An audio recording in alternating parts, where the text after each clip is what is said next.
Hello student, जैसा कि आप लोगों ने थंबनेल में देख लिया है कि आज इस वीडियो में हम बात करेंगे एक समान वैद्युत क्षेत्र में रखे वैद्युत द्विध्रुव पर लगने वाले बलागुण के सूत्र के बारे में। आप देख रहे हैं Roshan education 2.0 and my name is Roshan उज्ज्वल।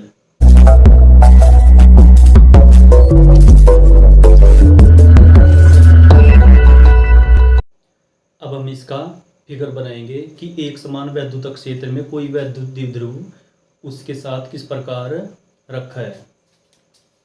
तो मान लीजिए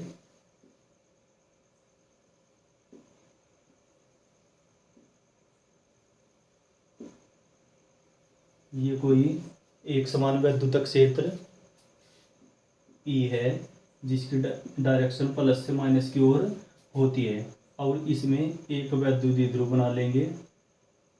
ये हो गया वैद्युत द्विध्रुव ए बी जो कि माइनस के क्यू व प्लस क्यू आवेश से मिलकर बना है और हमें पता है कि वैद्युत द्विध्रुव के जो बीच की दूरी होती है वह 12 होती है। यह 12 हो गई और ये है जो वैद्युत द्विध्रुव है ये अक्षेत्र के साथ थीटा कोण पर रखा है। अब यहाँ पर ये माइनस के क्यू आवेश है और इधर प्लस का चिन्ह प्लस, तो यहाँ पर एक अट्रैक्शन फोर्स लगेगा यानी इसकी डायरेक्शन जो होगी वह इधर की साइड होगी। इस वाले बल को मान लीजिए F1 है और सेम बिंदु B पर जो प्लस क्यू आवेश है इस पर भी एक बल लगेगा जिसकी डायरेक्शन भी बाहर की ओर होगी। इस बल को मान लीजिए F2 है। अब यहाँ पर हम क्या करेंगे, जब बल आघूर्ण निकालते हैं तो उसमें लंबवत दूरी भी होती है। तो यहाँ पर हमने यह लंबवत दूरी खींच ली और यहाँ पर पॉइंट मान लिया। ये क्या है, ये सी है।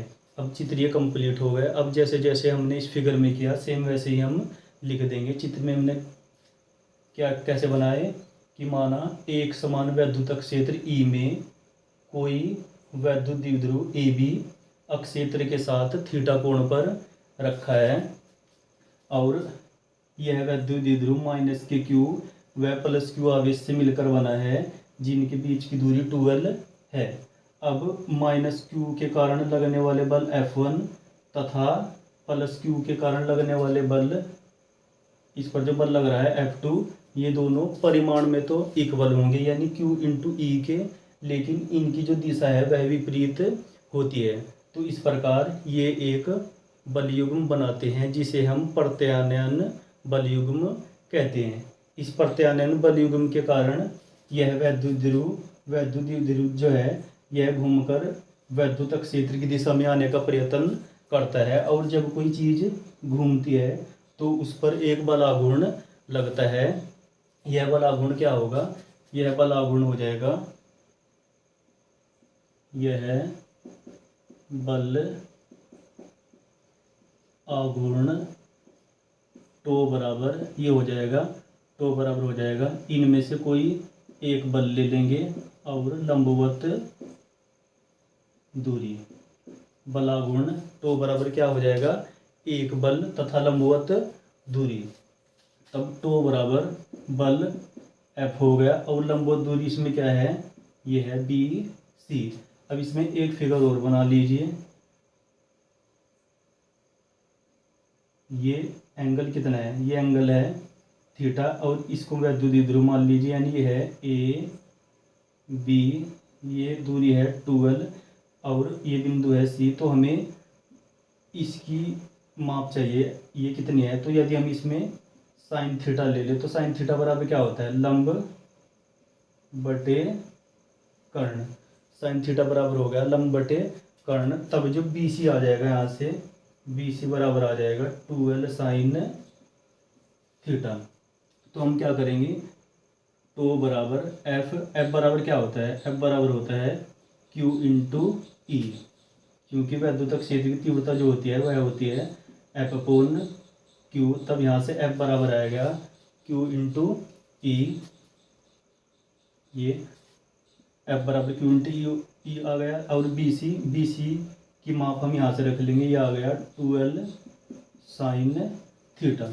अब टो बराबर इस Q गुणा 12 को यहाँ पर रख लीजिए और E साइन थीटा, और हमें पता है कि Q इंटू 2L यानी एक आवेश तथा उनके बीच की जो दूरी होती है उसे हम वैद्युत द्विध्रुव आघूर्ण कहते हैं, जिसे हम P से प्रदर्शित करते हैं। तब टो बराबर आ जाएगा, ये P के इक्वल आ जाएगा P, और ये E जो होगा तो साइन थीटा। तो इस वैद्युत द्विध्रुव पर जो बलाघूर्ण कार्य कर रहा है वह हो जाएगा टो बराबर PE साइन थीटा। अब इसमें कुछ विशेष स्थितियां होगी कि यदि वैद्युत द्विध्रुव विभिन्न एंगल पर रखा है तब उस पर कितना बलाघूर्ण कार्य करेगा। तो इसमें ये हो जाएगी विशेष, इसके बाद लिखेंगे विशेष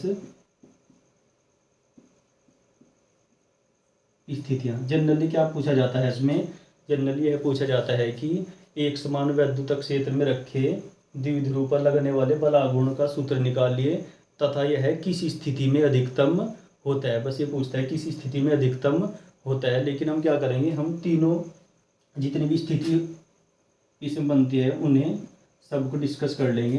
तो पहली स्थिति मान लीजिए कि यदि वैद्युत द्विध्रुव अक्षेत्र की दिशा में हो, अक्षेत्र की दिशा में हो, यानी ये वैद्युत द्विध्रुव क्या हो, ये अक्षेत्र की दिशा में हो। और बलाघूर्ण कब लगता है, बलाघूर्ण तब लग रहा है जब वह घूमकर वैद्युत क्षेत्र की दिशा में आ रही है। अब यह तो पहले से ही वैद्युत क्षेत्र की दिशा में है तो इस पर कोई बलाघूर्ण कार्य नहीं करेगा। अब इसमें जब ये इसी की अक्ष पर है तो इसका मतलब यहाँ पर एंगल कितना हो जाएगा, एंगल हो जाएगा 0 डिग्री। तब हम क्या करेंगे, इसमें थीटा की जगह 0 डिग्री रख देंगे, तब टो बराबर आ जाएगा PE साइन 0। और हमें पता है कि साइन 0 की वैल्यू जो होती है वह 0 होती है। तब जो टो बराबर आ जाएगा वो आ जाएगा PE गुणा 0, यानी टो बराबर 0। अतः इस स्थिति में वैद्युत द्विध्रुव पर कोई बलाघूर्ण कार्य नहीं करेगा। और जो दूसरी स्थिति हो जाएगी, मान लीजिए दूसरी स्थिति, इसे साफ कर दिए। अब दूसरी स्थिति मान लीजिए कि वैद्युत द्विध्रुव अक्षेत्र की विपरीत दिशा में है,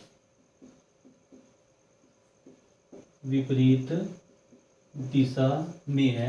अब विपरीत दिशा में है यानी पहले तो वह ऐसे था, उसी की दिशा में, तब एंगल था 0। अब वो क्या हुआ, अब वह घूमकर विपरीत दिशा में हो गया, यानी तब भी वह वैद्युत क्षेत्र की ही डायरेक्शन में है, यानी उस पर कोई बलाघूर्ण कार्य नहीं करेगा। लेकिन अब जो एंगल हो गया, पहले 0 था, अब घूमकर ऐसे है वो, तो एंगल कितना हो जाएगा, यहाँ एंगल हो जाएगा 180 डिग्री। तब जो टो बराबर हो जाएगा वह हो जाएगा PE साइन 180 डिग्री। और साइन 180 का मान भी 0 होता है। साइन, इसे हम 90 प्लस 90 लिखेंगे, और साइन 90 प्लस 90 साइन कोस में हो जाएगा चेंज, कोस 90, और कोस 90 की जो वैल्यू होती है वह 0 होती है। तब साइन 180 की वैल्यू कितनी हो जाएगी, 0 हो जाएगी, यानी आ जाएगा PE गुणा 0, यानी टो बराबर जो आ जाएगा वह 0 हो जाएगा। अतः जब वैद्युत द्विध्रुव अक्षेत्र की विपरीत डायरेक्शन में होता है तब भी उस पर कोई बलाघूर्ण कार्य नहीं करेगा। और जो अंतिम स्थिति है जो कि इम्पोर्टेंट भी है, वह है कि जब वैद्युत द्विध्रुव अक्षेत्र के लंबवत रखा हो, लंबवत जब ऐसे रखा होगा उसी कंडीशन में उस पर बलाघूर्ण सबसे अधिक कार्य करता है। यानी चाहे वो इधरली साइड घूमे या इधर की साइड घूमे तो ज़्यादा घूमना पड़ेगा, यानी उस पर उसी कंडीशन में सबसे अधिक बलाघूर्ण लगता है। तीसरी कंडीशन हो गई जब लंबवत दिशा में हो, दिशा में हो, जब लंबवत दिशा में हो अर्थात थीटा बराबर कितना हो जाएगा 90 डिग्री। तब टो बराबर आ जाएगा PE साइन 90, यानी टो बराबर आ जाएगा PE, और साइन 90 की वैल्यू होती है 1 टो बराबर हो जाएगा PE। अब इसी स्थिति में उस पर बल आघूर्ण अधिक लगता है, अर्थात जब थीटा बराबर 90 डिग्री होता है तो टो बराबर क्या होता है, यह मैक्सिमम होता है। अतः इस स्थिति में टो मैक्स जो हो जाएगा वह हो जाएगा PE। और ये अधिकतम कब है, जब वह द्विध्रुव ध्रुव अक्षेत्र के साथ 90 डिग्री अर्थात लंबवत दिशा में रखा हो। तो आई होप आपको यह टॉपिक अच्छी तरह से क्लियर हो गया होगा। थैंक्स।